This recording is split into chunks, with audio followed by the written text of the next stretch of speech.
I think the best secret to having a healthy life is being a happy person.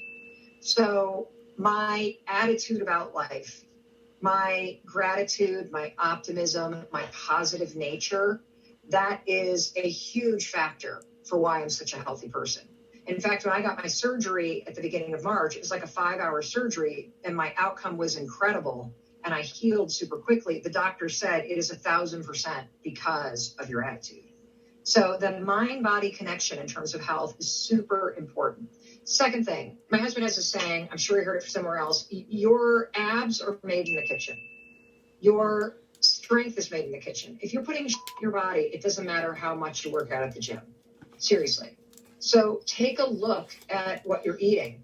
Are the foods that you're eating something that are really working for you? Because you know what it feels like after you've exercised or after you've had a really clean, healthy meal versus what it feels like after you've had a double at Five Guys and the large fries and the shake. It feels great going down. It feels like once it's in you. And so I like to think about health the way I think about my car. I would not put sand and gravel in my car's fuel tank. And when you eat like crap, you're putting sand and gravel in your own fuel tank. And your body's got to process that stuff. So clean eating, super important. And, you know, I'm kind of one of these people where I'm sort of like everything in moderation. So I'm not gluten-free. I'm not dairy-free. I just sort of do organic when we can, locally sourced whenever we can. And I always just have a salad, I have a protein, and I have a vegetable. The other thing is exercise. I do when I am healthy, I do move my body every day, whether it's a hour-long yoga class that I stream online or taking the dog for a walk outside. I always try to move my body every day. And I do that because I have a commitment to wanting to live a really long and healthy life. And I think the final thing is that the healthier and happier I am, the more boring I am. Like, I don't go out a lot. Maybe it's because I've never invited anywhere, but you know, I don't go out a lot. I don't go to parties a lot. I love my life. I'm sort of a homebody. I love getting a good night's sleep. The main thing though is happiness, and it's making a decision to be healthy with your habits. That's what it takes. A commitment to yourself. We started this episode by talking about self-love. I think one of the ways that you show that you love yourself is by making healthy choices, because change doesn't happen by chance. You're not going to get healthy as a side effect of something. You're going to get healthy and you're going to change because you choose to. And yeah, it is going to require you to create new habits and have a little bit of discipline and maybe not down a pint of Ben and Jerry's while you're sitting in front of the TV. But what's on the other side of that is waking up every day and feeling good in your body and feeling proud of yourself and having the energy and the vibrancy in your body that carries you through a vibrant and energetic life.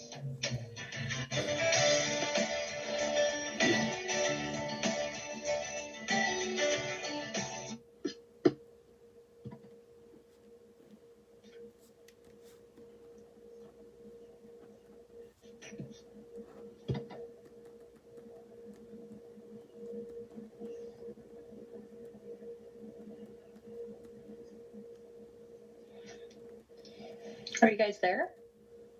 Yeah, we're here. I can't see anyone. It's weird. Cool. So I thought, I can't see any of you, so this is going to be a little awkward, but I thought that video was really great in the sense of speaking to happiness and the attitude that we have around whatever is going on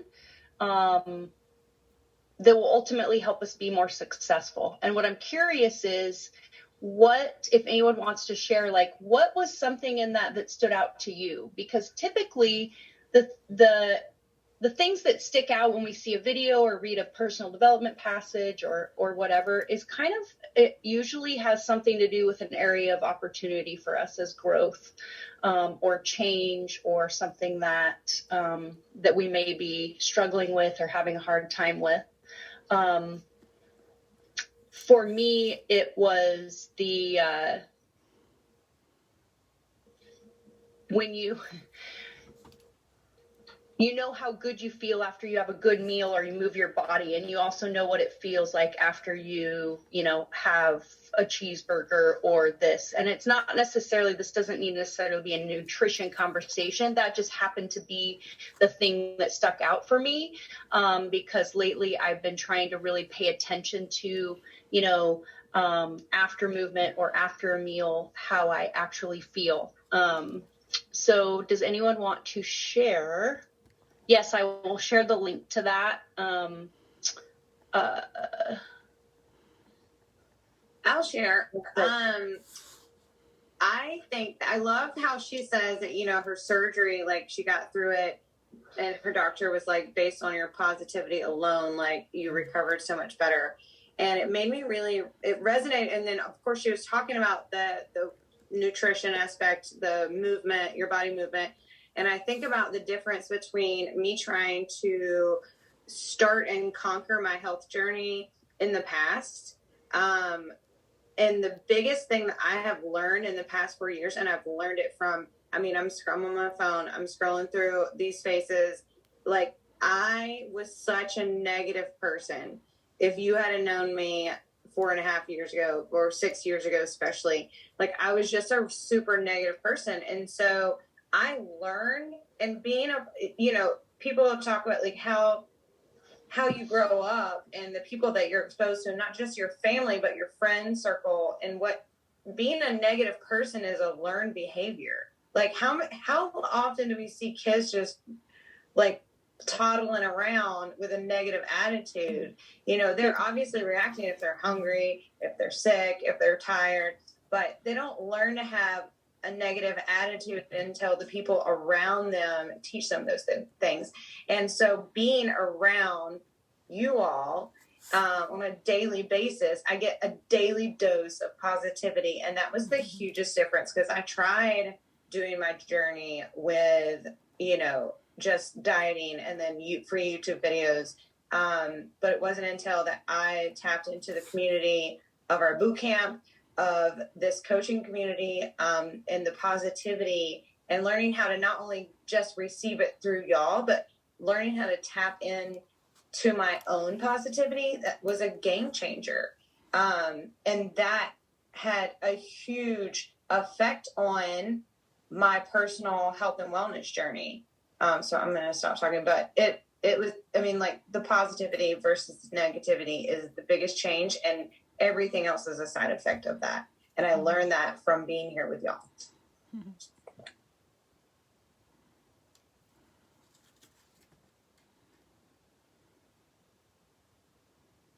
going to go with Bethany. It was definitely the sand and the gravel in the gas tank. And I know that's such a clear picture for me of treating my body with the same kindness that I would treat an object. And just making that connection of, I'm so much more important than that car is. Why wouldn't I put that much effort and that much intention into what I put inside of me? So that was it was a good light bulb moment.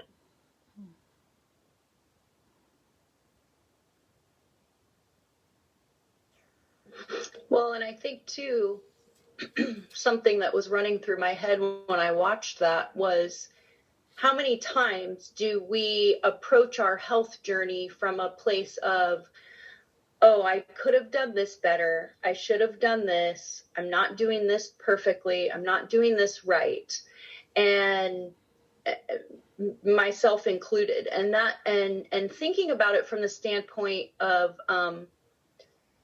if I have, when we shift our attitude and we take some of that pressure off, and I don't mean pressure in the sense of not sticking to what you've committed to, but just taking a little bit of that pressure off, it allows more joy in the journey, because I know that our health journeys can kind of go in an ebb and flow, and they can feel really enjoyable and joyful. And then they can go through periods where they don't feel as enjoyable and joyful. And just being able to get yourself back to that place of, you know, the word joy has been used a lot in our community lately, because that was, for anybody that's doing Let's Get Up, that's been kind of, you know, the mindset behind that program. And it has definitely had me look at that more about like, what am I finding joyful in my health journey? Because those are the pieces that are going to help us keep sticking with it and doing the hard stuff on the days that we don't feel like it. And so I really appreciated that piece of like really finding some of that joy in it and actually retraining our brain to find it as a more joyful process instead of something that we have to be doing or that we don't love. So anybody else have something? It's so odd. I can't see any of your faces. Anybody else have anything they want to like that stuck out to them? Stephanie, kind of along the lines of what you said, I actually wrote it down and thought about it myself when I was eating dinner tonight. I was like, I continually keep finding myself eating through work at my desk, or I'm always like, I'm almost inhaling my food. And I realized I keep getting back into that pattern to where I realized I was sitting there eating dinner and I was like, oh my gosh, I'm actually tasting it. I'm actually enjoying this meal that I made. And so something that I made a commitment for myself this week is to put my fork down in between bites. And even if it's only for 10 minutes, to eat away from my desk so I can actually taste the food I'm eating. Because so many excuses I've told myself in the past about unhealthy food was like, healthy food doesn't taste good. But like, if I'm honest with myself, I would inhale my drive-through meal faster than the next red light. I would totally be just inhale, like I hardly even tasted it. I think Autumn says in one of her Fixate videos, she's like, don't be mad at me because you can only have 6 potato chips. Be mad at what's in the potato chips that you can only have 6 and still get your health goal. Like, and if you really think about it, why do you need more than 6 chips? You really only need 3. 1 to enjoy the first taste, a second chip to enjoy, and then a third to savor for the end. Like, you shouldn't need to eat half a bag of potato chips to feel satisfied. And so kind of like along what you're saying of the joy of finding the joy and finding the joy in the taste and the flavors in food, I'm going to be looking for that there this week that way.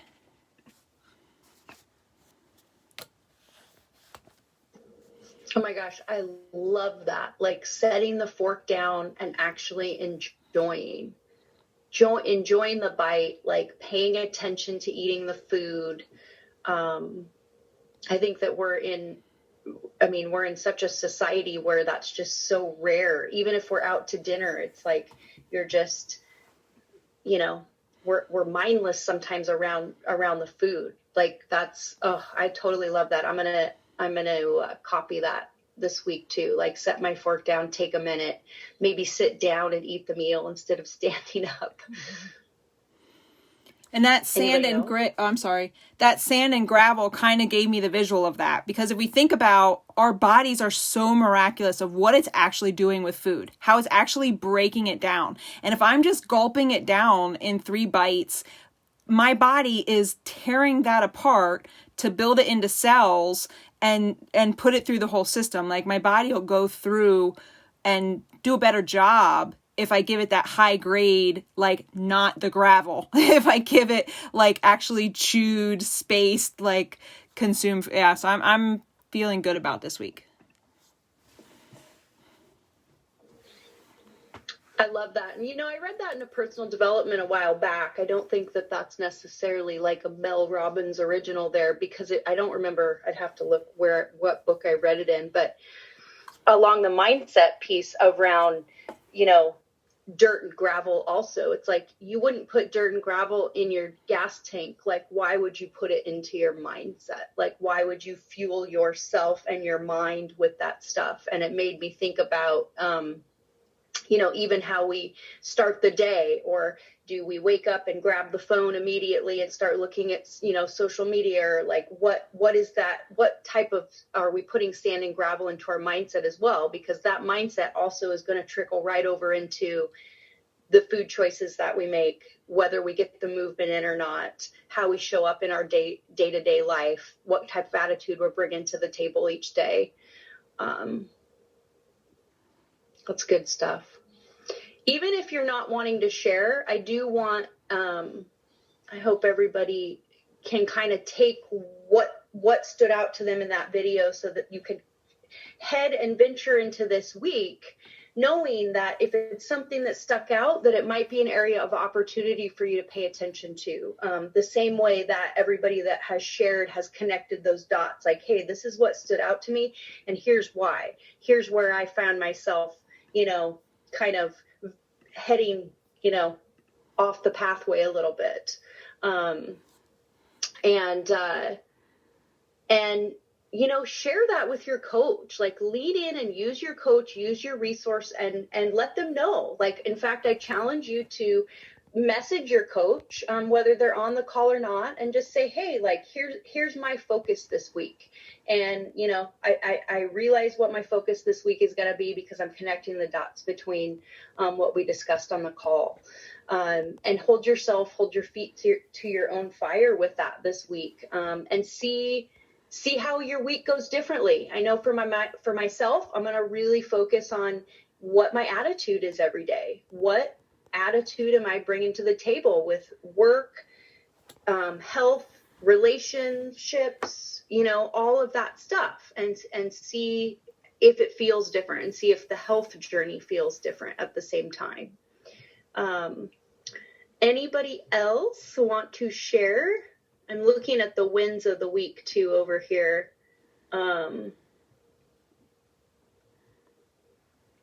These are amazing. I was just going to say something really quick. Yeah, Mel? I was diabetic for 2 years, pre-diabetic, watch it.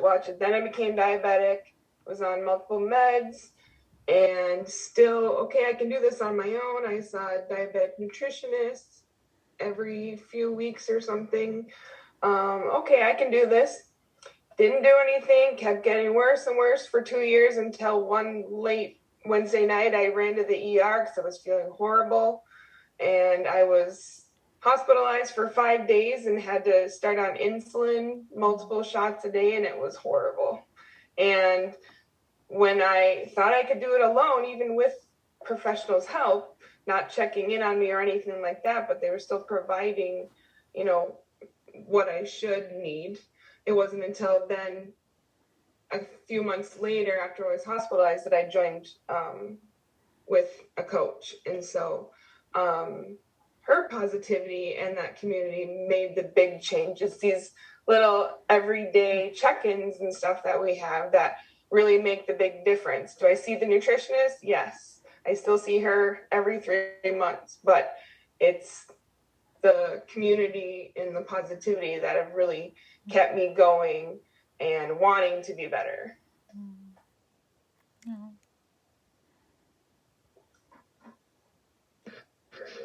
Wow.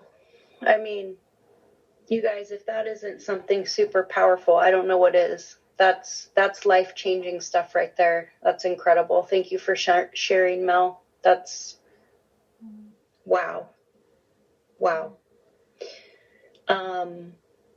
Allie, I hear you have something to share.